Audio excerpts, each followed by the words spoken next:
Pension को बढ़ा के 11,000 रुपए करने का काम आपको हम करके देंगे।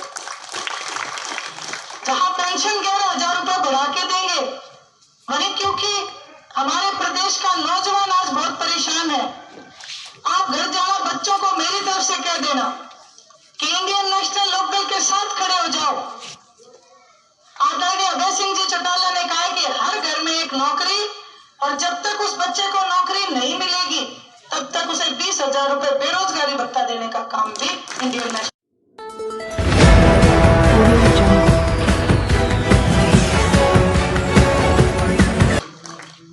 वहीं आप सब लोगों से एक वादा और करती हूं कि आप अपने राज बना लो। अभय सिंह जी चौटाला ने यह भी कहा है कि जो 60 साल के कम की जो बहनें हैं, जिनको कई बार घरों में 1 रुपया भी नहीं दिखाया जाता, उनके लिए चाहे वो घर में 1 है या चाहे 2 है, प्रत्येक महिला को 1,500 रुपए एक सहायता राशि शुरू करने का काम इंडियन नेशनल लोकदल करेगा। ये जो बातें मैंने आपसे कही हैं, कुछ लोग और भी आपके बीच आएंगे और वो उनके पास कुछ नहीं है, वो सिर्फ जात और पात का नारा देके जाएंगे। ये एक ऐसा जहर है जो हमारे समाज को खत्म करता है। आदरणीय चौधरी देवीलाल जी कहा करते थे कि समाज एक वो गुलदस्ता है जिसके अंदर समाज के हर व्यक्ति का फूल लगे तभी वो गुलदस्ता पूरा होता है। 36 बिरादरियों से मेरा अनुरोध है, एक होके अगर हम खड़े हो गए तो इनकी कोई मजाल नहीं कि ये क्या पेंशन कार्ड दी, हमारे राशन का जो हमें डिपो पे जो राशन मिलता था वो भी इन्होंने बंद कर दिया। अगर हम एक हो जाए तो ये काट नहीं सकते, इसलिए जात पात के जहर से हमें ऊपर उठना पड़ेगा, इस जहर को हमें दूर करना पड़ेगा। आप सबसे यही प्रार्थना अनुरोध करने आई थी। आप सबका मैं रैली में स्वागत करूंगी, आप सारे आना। 25 सितंबर को मैं फतेहाबाद में आप सबसे मिलूंगी और आप सबसे बात करूंगी, आपका स्वागत करूंगी। यही कहने, ये विनती लेके आपके बीच आई थी। आप सबने मेरी बात को सुना और मुझे जो मान और सम्मान दिया उसके लिए आपको बहुत बहुत धन्यवाद। राम राम सबको। सबसे पहले तो दादा इतना अच्छा भाईचारा है उसके लिए मैं आप सबको बहुत बहुत बधाई देती हूँ। जैसा कि मुझसे पूर्व सबने बताया कि आज हमारा आने का सबसे पहला मुख्य उद्देश्य, पहला तो यह है कि आदरणीय ओम प्रकाश जी चौटाला ने, आदरणीय अभय सिंह जी चौटाला ने आप सबको पूरे गांव को निमंत्रण भेजा है। फतेहाबाद में आदरणीय चौधरी देवीलाल जी का जन्म दिवस जो हम सम्मान दिवस के रूप में मनाते हैं, इस बार फतेहाबाद में 25 सितंबर को मनाने का निश्चित स्थान बना है। आप सब लोगों को ये निमंत्रण है, पूरा गांव सादर आमंत्रित है। आप सारे के सारे वहां पहुंच के उस सम्मान दिवस की शोभा बढ़ाने का काम करना। आपसे ये प्रार्थना, ये अनुरोध है कि आज के दिन 25 सितंबर के दिन मेरी जो माताएं बहनें हैं, एक दिन की इजाजत पूरे गांव से मैं अनुरोध करूंगी कि जहां आप सब लोग आए वहां मेरी माताओं बहनों को पीछे ना छोड़े, उनको भी आप साथ लेके आना ताकि मैं वहां उनसे मिल सकूं और रैली की शोभा बढ़ सके।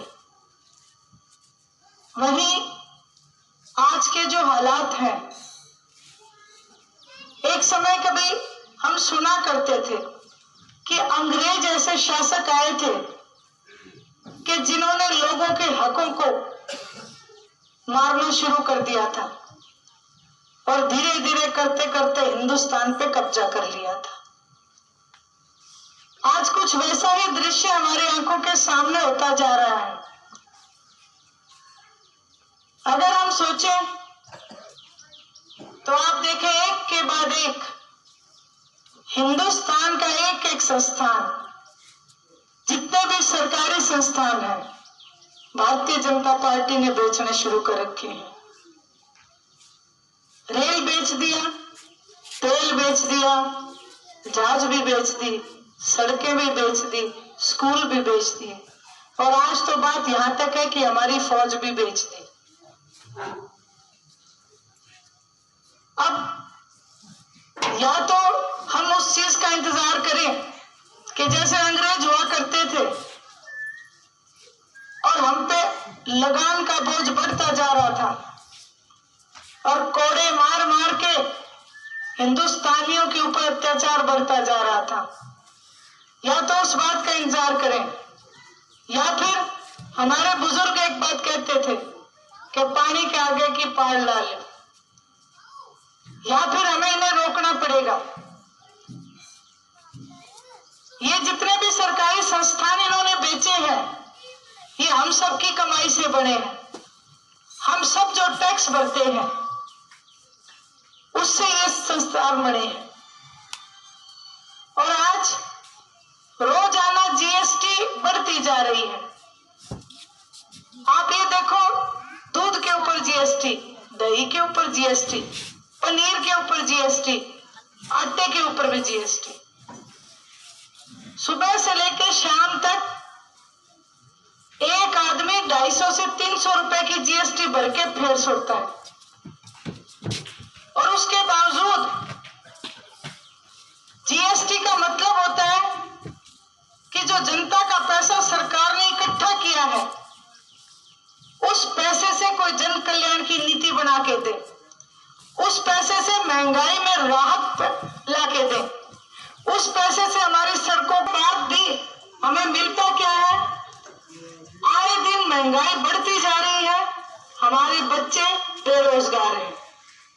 युवा आज पूरी तरीके से बेरोजगार इतना हो गया कि हिंदुस्तान में बेरोजगारी का पहला नंबर पे लाके इन्होंने खड़ा कर दिया। आज आप सब लोगों के बीच प्रार्थना लेके आई, क्योंकि देखो, किसी बात को समझाने के लिए एक बात हमें बीच में से निकालनी पड़ती है। आपको एक किस्सा जरूर सुनाऊंगी। एक बार एक गांव था और उसमें रोज चोरी होने लगी। दूध देने वाले जितने भी पशु थे रोज चोरी हो जाया करते थे। गांव के सारे इकट्ठे होके सरपंच घरे गए। सरपंच साहब, चोरी होने लग रही है, चोर पकड़ के दो। सरपंच साहब पहले भाई चलो थाने में चलेंगे। इकट्ठे होके थाने में बिक गए। थानेदार बोले 5-6 दिन का टाइम दो, चोर तो मैं पकड़ दूंगा। 5-6 दिन भी चले गए, चोर नहीं पकड़ा गया। फिर पंचायत बैठी तो कोई शाना आदमी ने बोल दिया, बोले बुझे दिखा लो। सारे इकट्ठे होके मौलवी दौड़े चल के। मौलवी बोले चोर की के कहीं, मैं तो मेरा चुटकियों का काम है, चोर तो मैं पकड़ दूंगा। बोले भाई तरीका बता। बोले एक चादर ले लो और उसके पल्ले पकड़ा दियो 4 जना तक और सारा गांव ने इकट्ठा कर लियो, और उसका नीचे तो एक एक आदमी जान जाएगा, और जो सब चोर होगा वो चादर के नीचे अंदर मर जाएगा। सारा गांव बुला लिया, हाजरी ला ली, सारे एक एक करके टपा दिए, और देखो चोर फिर भी नहीं पकड़ा गया। सारे फिर गए, मौलवी तेरे टोटका फेल हो गया। मौलवी बोले हो नहीं सकता, पहला मैंने न्यू बताओ पल्ले किसने पकड़े थे? जो सन पल्ले पकड़ रखे थे वह चोर थे। तो ये भी बात, मेरा कहने का मतलब ये है कि हमने भी पल्ले चोरों की पकड़ा दी। ये पकड़ा किसने? सारे चोर। ये पल्ला छुड़ा लो और ये पल्ला बड़े आदमी के दे दो हाथ में, जिनसे हमारा भला कर सके। ये एक बात और कहूंगी, जितनी मेरी बहन बैठी है समझ तो मेरे भाई भी जाएंगे। तो आपने उनको सौंपी, उन्होंने हमेशा जन कल्याण की नीतियां लागू करने का काम किया। आदरणीय चौधरी देवीलाल जी ने बुढ़ापा पेंशन, जच्चा बच्चा की स्कीम, कन्यादान की राशि, किसानों के लिए मुआवजा, ट्रैक्टर केबल का टोकन माफ कराना, रेडियो का टोकन माफ कराना, गांव की उत्थान करना, गांव के बच्चे जो घूमते हैं, जो अपने खाना बदोश लोग हैं, उनको 1 रुपया देते थे कि अपने बालकों को स्कूल भेजा करो ताकि शिक्षा आए। ओम प्रकाश जी चौटाला ने जब सरकार बनाई तो रिकॉर्ड कायम करा कि सबसे ज्यादा अगर नौकरी किसी मुख्यमंत्री ने दी तो आदरणीय ओम प्रकाश जी चौटाला ने दी। गांव गांव में सरकार आपके द्वार लगा के गांव के विकास में प्रगति लाने का काम करा और अपने लोगों की समस्याओं को गांव गांव जाके सुनने का काम करे। आदरणीय अभय सिंह जी चौटाला, पिछले प्लान में हमारे पास 1 एमएलए है, सिर्फ 1 एमएलए। और जब किसान आंदोलन हुआ, जब कोरोना की महामारी आई, कोरोना की जब महामारी थी तो एकमात्र 90 के 90 एमएलए में से सिर्फ 1 एमएलए अभय सिंह जी चौटाला ऐसे थे जिन्होंने कहा मेरे पूरे साल की तनख्वाह हरियाणा प्रदेश के लोगों के काम आनी चाहिए। उन्होंने पूरे साल की तनख्वाह लेने से इनकार कर दिया कि कोरोना में जो परेशान है, दुखी है, उनमें बांट दो।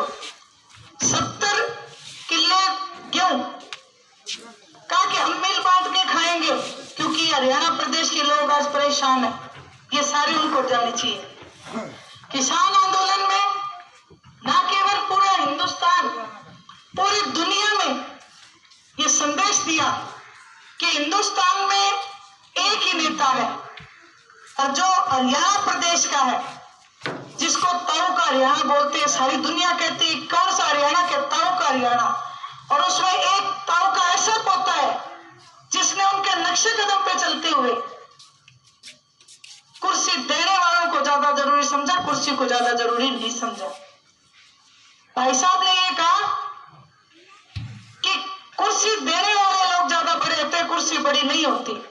और जबकि आप सबको पता है जो लोग कुर्सी से चिपके बैठे रहे और किसानों को यहां तक ये कह दिया गया कि कानून जब लागू हो जाते हैं तो कानून तोड़े नहीं जाते। अभय सिंह जी चौटाला ने कहा कि ये हिंदुस्तान का किसान है, ये हरियाणा प्रदेश का किसान है, ये जब ठान लेता है तो ये अपनी बात को मनवाना जानता है, मनवा के रहता है। और आदरणीय नरेंद्र मोदी जी ने कहा कि कानून वापस नहीं होंगे, लेकिन जो किसानों ने आंदोलन लड़ा और मेरी माताएं बहनें काबिल तारीफ है, कंधे से कंधा मिला के वहां उनके साथ खड़ी रही, डटी रही, तो नरेंद्र मोदी जी को भी ये कहना पड़ा कि मेरी गलती थी।